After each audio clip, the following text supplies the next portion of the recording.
लेकिन video start करने से पहले ना चैनल को सब्सक्राइब कर दो यार। चैनल को सब्सक्राइब नहीं करते, आप वीडियो देख लेते हो, श्राप लगेगा मेरा श्राप।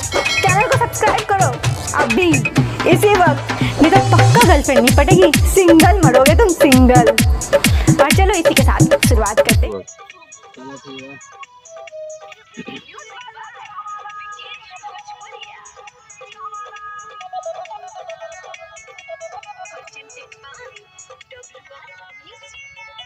आइल रहे बारात में दूल्हा के साथ में, आइल रहे बारात में दूल्हा के साथ में, आगे पीछे घूमे जैसे कि भंवरा हो, हम दाढ़ी वाला छाना हो, हम हिप्पी वाला छाना हो। आगे पीछे देखी देखी खाता रहे काबरा हो, हम दाढ़ी वाला छाना हो, हम हिप्पी वाला छाना हो।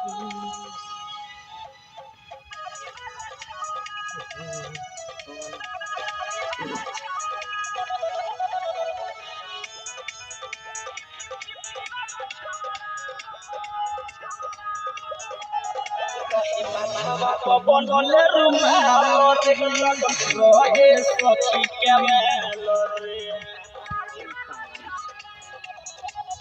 रोहे माथा बनले रुमाल रे, लागत रहे सखी के मेल रे, करे जारी तो पसंदा हो, हल्दी लक्ष्मी हो, हल्दी लक्ष्मी हो। 8 लोग बैठे आगे रहो चढ़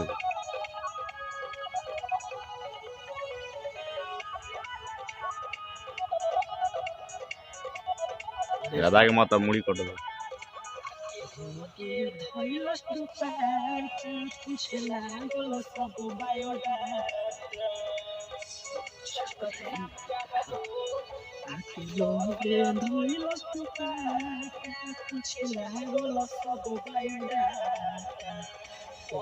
पुजारी सुनील डालो चढ़ा बारा हो, हम दाढ़ी वाला छाना हो, हम हिप्पी वाला छाना हो।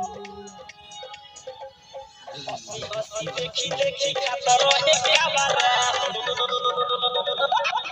हम दाढ़ी वाला छाना हो, हम हिप्पी वाला छाना हो।